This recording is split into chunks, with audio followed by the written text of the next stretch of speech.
Joe Biden's closing debate gaffe has led a 21-year-old to declare his candidacy for President of the United States, and his platform is quite unique.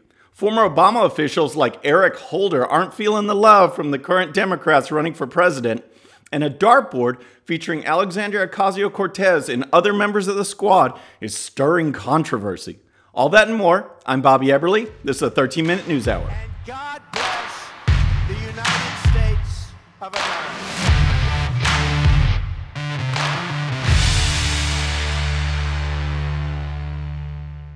All right, friends, welcome to the show. And before we dive in, guess what? We finally have our segment ready. It's called Ask BE. This allows you to send in video questions and comments. We'll review them, and if they're cool, you get to be on the show. And I'm really excited about it. There's a link in the description for Ask BE. Just check it out. It has all the information you need, and hopefully we'll get some good questions, and you'll be on the show. All right, question. Why is 30330 so important to Joe Biden? Well, maybe it's because what was supposed to be his great closing for this week's debate turned out to be the joke of the night over in Detroit.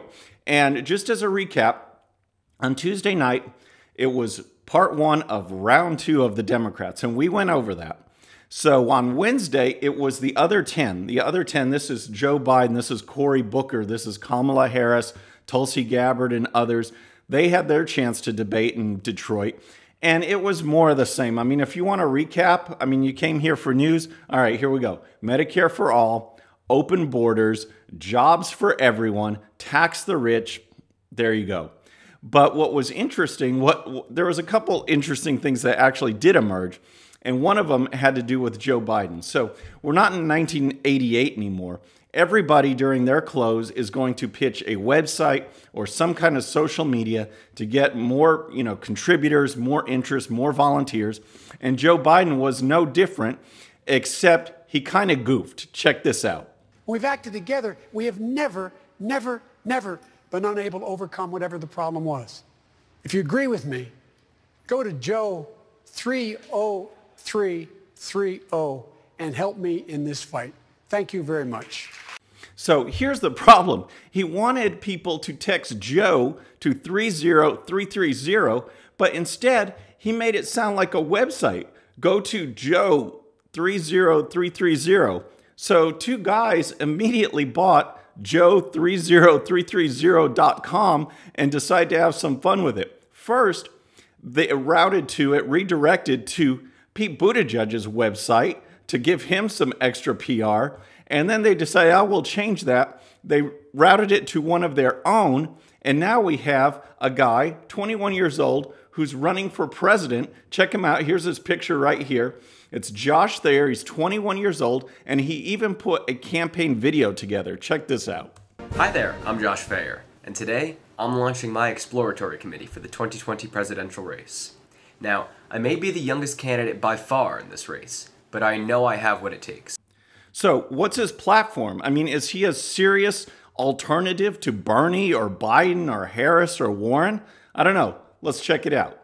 I'm the only candidate currently running on a no homework in college position. Now, some say that this type of policy is unneeded, self-serving, and that no one really wants it. But my comprehensive polling has shown irrefutably that college students support my position. So that actually seems kind of appealing. I mean, since I'm a college student again, I might have to vote for this guy. I might have to check him out in the primary and see if he's got a little bit more to his platform. But see, this is what happens when Joe Biden opens his mouth. We said it again, gaffes come out.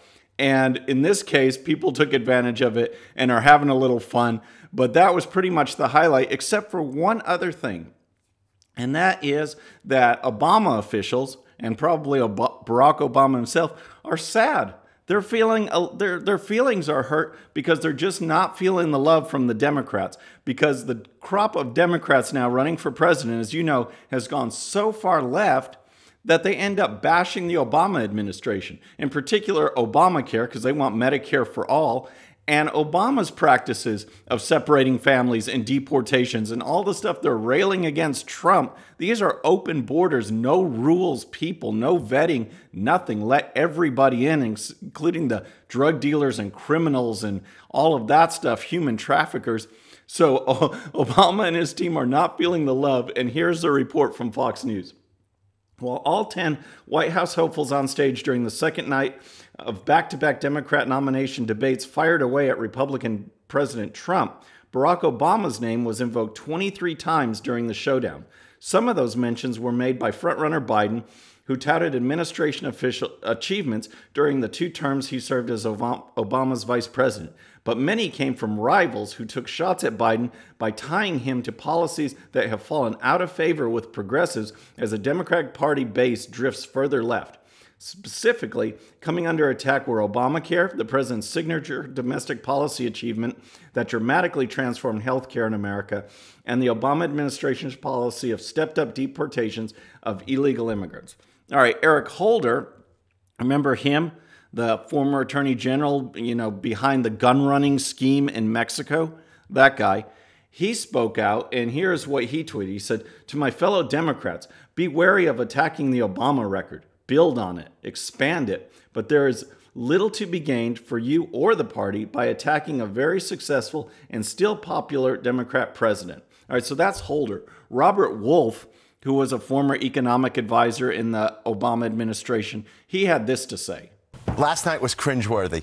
I'm still shaking my head. I mean, it was a circular firing squad that the President Obama all warned us about. Unfortunately, the middle of the circle was Vice President Biden. Well, did Joe Biden survive? Absolutely.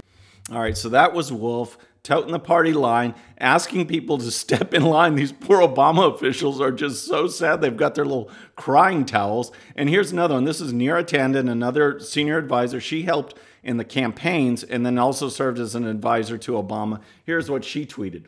"The GOP didn't attack Reagan. They built him up for decades. Dem candidates who attack Obama are wrong and terrible. Obama wasn't perfect, but come on, people, next to Trump, he kind of is.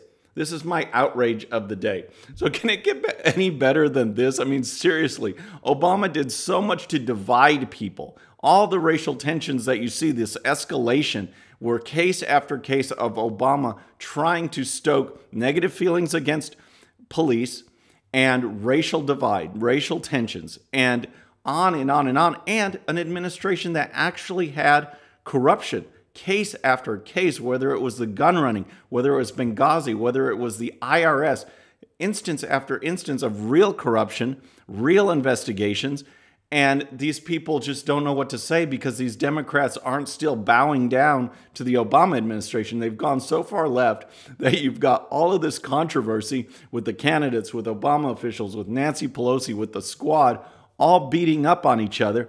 And there's President Trump just loving it, absolutely loving it. And speaking of the squad, we have to file this segment into the no sense of humor category because people just need to relax, all right? So we have a county fair. This is in Pennsylvania, Fayette County Fair. And the Republican Party of Fayette County had a booth there, all right? And they set up a squad dartboard. Here, check it out. This is the picture of it. So you've got Alexandria Ocasio-Cortez, you've got Ilhan Omar, you've got Rashida Tlaib, Ayanna Pressley. They set up this dartboard for people to go have fun. Republicans are going to be visiting the Republican booth and just having fun with this. So they also had another game, which we'll get to in a second. But apparently it was bad. People freaked out. Here is the report from Newsweek. The chairman of the Fayette County GOP set a dartboard featuring the tacked-up photos of the squad members, Alexandria Ocasio-Cortez, Rashida Tlaib, Ayanna Pressley, and Ilhan Omar, as well as other Democratic leaders, was all in total fun. But the Pennsylvania Democratic Party and a few Fayette County Fair attendees in Uniontown said the dart game encouraged violence against women of color at a family event in which children are present. The county GOP group took down the dartboard this week after several social media posts blasted it as extreme poor taste. Oh my gosh, give me a break. It's just, how many times have we seen President Trump, put up as a piñata or a dartboard or pin the tail on the donkey of politicians throughout the decades. This is what you do when you're in politics. Guess what? You get your butt stuck with a tail or you get darts thrown at you. But here's a report from a local news station who actually interviewed a witness, someone who saw the dartboard. Check this out. Channel 11 received multiple emails from fairgoers upset about this dartboard. It just made me sad that as a democracy, this is where we have come to, where we can't disagree in a civil way, that we have to go ahead and resort to violence. Resort to violence. She actually said that this is resorting to violence. It's a game. I mean, again, it's been like this for forever. And I'm sure President Trump is on plenty of dartboards out there. Like I said, he's ended up being in piñatas. You see him all over the place. Give me a break. It's just a game. And here is a statement from the county chair, the local county chair, and he had this to say. He says, but Chairman Bill Kozlovich told KDKA-TV he will keep the cornhole game boards, which has holes drilled in the mouths of Democrat House Speaker Nancy Pelosi, Senator Chuck Schumer, California Congresswoman Maxine Waters, and Pennsylvania Governor Tom Wolf. And so you can see a picture here. They nuked the dartboard, no more dartboard, but they're keeping cornhole. So there you go. And finally, I want to talk to you about the ACLU because they decided to jump in on the whole transgender men participating in women's sports type of thing. And they just had to, they're representing a few clients. And here is what they had to say. They're actually representing people like this.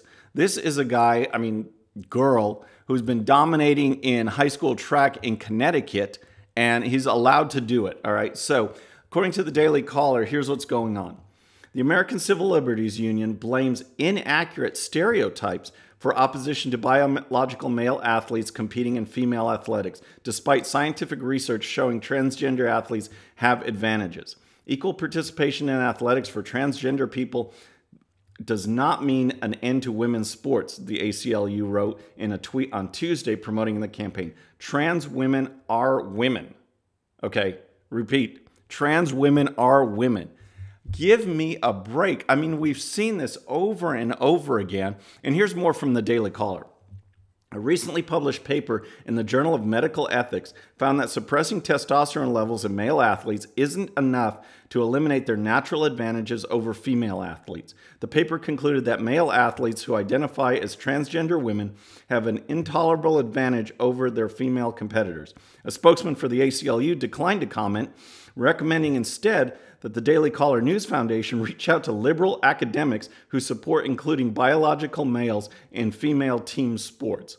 All right, so, their recommendation is, hey, don't talk to scientists, talk to liberal talking heads and academic thinkers. Give me a break. So, folks, that is our show for today. I hope you enjoyed it.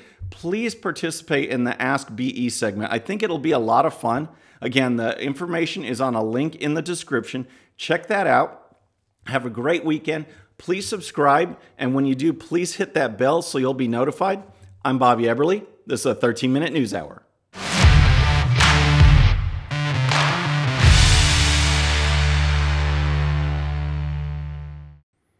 Okay, friends, just a little reminder before you go. And no, this does not count against my 13 minutes.